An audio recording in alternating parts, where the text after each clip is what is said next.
అందరికీ నమస్కారం. సూర్య మీడియాకి స్వాగతం. నేను మీ మహేందర్. ప్రస్తుతం మనం హైదరాబాద్లోని ఖైరతాబాద్ గణేష్ దగ్గర ఉన్నాము. ఇక్కడైతే మనతో పాటు శిల్పి రాజేంద్రన్ గారు ఉన్నారు. సార్ నమస్కారం.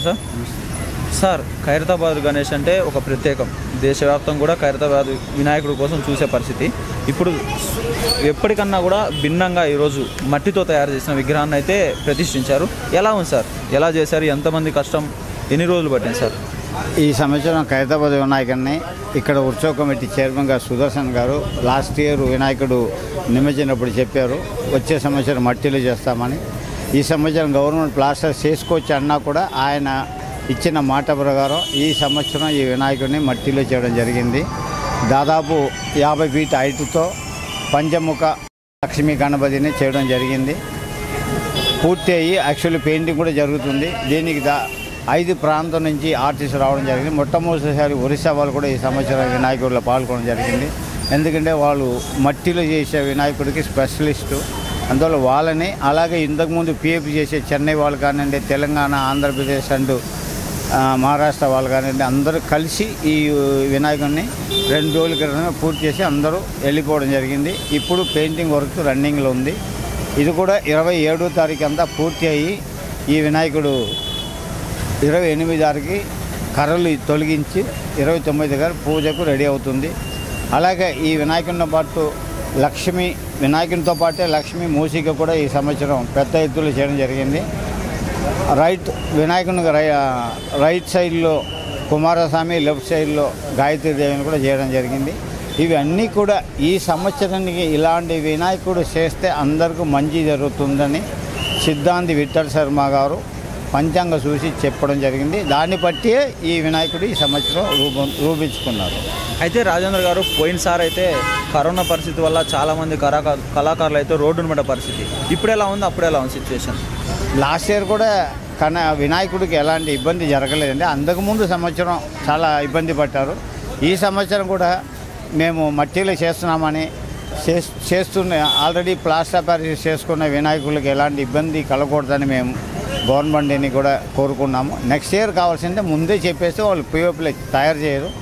పిఓపిలో ఏ విధంగా చేస్తారో అదే విధంగా మట్టిలో కూడా తయారు చేసి వాళ్ళు రెడీమేడ్ అమ్మవచ్చు. ఆ పద్ధతి కూడా వాళ్ళకి మేము మీడియా ద్వారా ఎక్స్ప్లెయిన్ చేశాము. అందువల్ల ఈ సంవత్సరం మిగతా వినాయకుళ్ళు ఎవరెవరు కొన్ని వేల వినాయకుళ్ళు తయారు చేశారు కాబట్టి అదే వినాయకుడు అంతా పూజకి వస్తుంది. నెక్స్ట్ ఇయర్ నుంచి వాళ్ళు కూడా మట్టిలో చేయడానికి ప్రయత్నం చేయమని మేము కూడా కోరుకున్నాం. వాళ్ళకి ఎలా చేయాలని కూడా అడ్వైజ్ చేశాము. అయితే రాజేంద్ర గారు, ఎంతోమంది సంవత్సరం మొత్తం ఖాళీగా ఉండి వినాయక చవితికే ఎంతో ప్రతిష్టాత్మకంగా తీసుకొని కళాకారులు అయితే విభిన్న రూపాలలో ఈ మధ్యకాలంలో చూస్తూనే ఉన్నాం. వివిధ రకాలలో గణనాథులను అయితే దర్శనమిస్తున్నారు. అయితే దీనికంటూ ఒక ప్రత్యేక రూపం ఉంటే బెటర్ అంటారా, లేదా ఎలా పడితే అలా చేస్తున్నారు? దానిపై మీరేమంటారు? ఎలా పడితే అలా చేయడానికి మాత్రం నేను కూడా ఒప్పుకోను. అది కరెక్ట్ కాదు. వినాయకులకు దేవుళ్ళక రూపంలోనే చేయాలి, అలాగే పూజ కూడా చేయాలి. అందుకే మేము కూడా కొన్ని సంవత్సరం నుంచి సిద్ధాంతి విఠల్ శర్మ గారు కనుక్కొని ఏ విధంగా వినాయకుడు ఈ సంవత్సరానికి అన్ని మంచి జరగడానికి వీలుగా ఉంటుందని చెప్పి అడిగి ఆయన కూడా పంచాంగం చూసి ఈ సంవత్సరం ఇలాంటి వినాయకుడిని మీరు చేయాలని చెప్పిన తర్వాత చేస్తున్నాం. అలాగే ప్రతి వాళ్ళు కూడా వినాయకుడిని ఏదో ఒక రూపంలో చేయకుండా వినాయకుల్లోనే కొన్ని వేల రూపాలు ఉన్నాయి. అవి చేసి ఎవ్రీ ఇయర్ మార్పు తెప్పించుకోవచ్చు, లేకుండా అదే వినాయకుడిని పెట్టి పూజవచ్చు.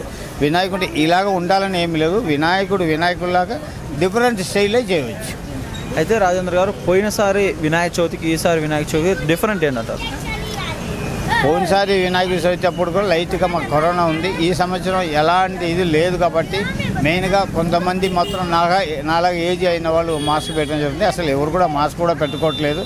అయినా ఈసారి వచ్చే కరోనా కూడా పెద్దగా ఎఫెక్ట్ లేదంటున్నారు ఈ డాక్టర్స్ కానీ ఎవరైనా కానీ. అయినా అందరూ జాగ్రత్తగా ఉండి కొంచెం దూరం పాటించి దర్శనం చేసుకోవడం మంచిది. అయితే మీరు ఇప్పుడు గ్రామాలలో కానీ చిన్న చిన్న అపార్ట్మెంట్స్ దగ్గర కానీ ప్రతి ఒక్కరు కూడా కలర్స్నే ప్రోత్సహించి కలర్స్గా వినాయకుడిని ఆరాధించుకొని అనే పరిస్థితిలో ఉంది. దానిపై మీరేమంటారు? ఏ విధంగా తీసుకుంటే మంచిది అంటారు? మీరు మట్టిలో ఎప్పుడు తీసుకోగలుగుతారో అప్పుడు వెరైటీ కలర్ వాడడానికి ఉండదు. అందువల్ల మట్టిలో వినాయకుడిని ప్రిపేర్ చేస్తే ఆటోమేటిక్గా ఈ యాసిడ్ కలర్స్ అంతా కూడా మారిపోతుంది. మనం చెప్పాల్సిన అవసరం లేదు.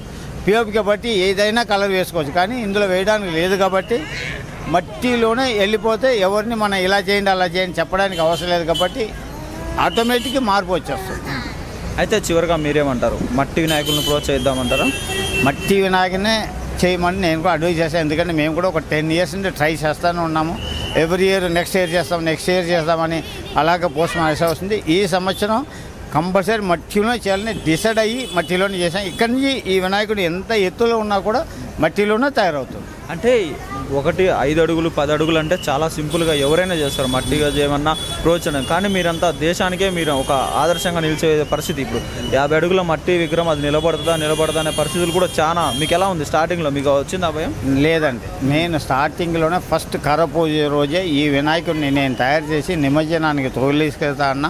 అదేవిధంగా ఈ వినాయకుడిని కావాల్సిన సపోర్టింగ్ చేసి ఎక్కడ కూడా చిన్న షేకింగ్ కూడా లేకుండా, ఎందుకంటే పిఓపిలో చేస్తే గ్రిప్నెస్ వస్తాయి, మట్టిలో ఆ గ్రిప్ రాదు కాబట్టి ఇది టోటల్ వెల్డింగ్లోనే కావాల్సిన స్ట్రెంత్ ఇచ్చేసాం. అంటే ఎక్కడ ఊగే పొజిషన్ లేదు, షేక్ అయ్యే పొజిషన్ లేదు. షేక్ అయితే మాత్రం మట్టి ఊడిపడుతుంది. ఆ విధంగా అలాంటి జరగకుండా ఉండడానికి కావాల్సిన సపోర్టింగ్ చేసి దాదాపు 30 టన్ దాకా ఈసారి ఐరన్ వాడడం జరిగింది. ఎప్పుడు కూడా 15 నుంచి 18 హైయెస్ట్. ఈ సమస్య ప్రతి దగ్గర కూడా ఎక్సెస్ మెటల్ యూజ్ చేసి స్ట్రాంగ్ చేయడం జరిగింది. అందువల్ల ఊరేంపులో నిమజ్జనాల్లో ఎలాంటి ఆటంకాలు జరగకుండా ఉండడానికి కావాల్సిన ఏర్పడుతున్న వినాయకుడు తయారైంది. ముందుగా వినాయక చవితి శుభాకాంక్షలు సార్. మా థ్యాంక్ యూ. ఇలాంటి కళాకారులు చేసిన ఈ కళాఖండాలని రేపు వాళ్ళ ఇళ్లలో పెట్టుకొని పూజించుకోవడం. ఇంకా ప్రతిష్టాత్మకంగా ఏంటంటే ఖైరతాబాద్ గణేశుడు అంటే ఇక్కడ మన జిల్లా మన రాష్ట్రాలే కాకుండా పక్క రాష్ట్రాల నుండి కూడా ప్రత్యేక ఆకర్షణ నిలబడే పరిస్థితి. అవునండి. Thank you sir. సూర్య మీడియాకి సబ్స్క్రైబ్ చేయండి, లైక్ చేయండి, షేర్ చేయండి, కామెంట్ చేయండి అండ్ బెల్ ఐకాన్ని ప్రెస్ చేయడం మర్చిపోకండి.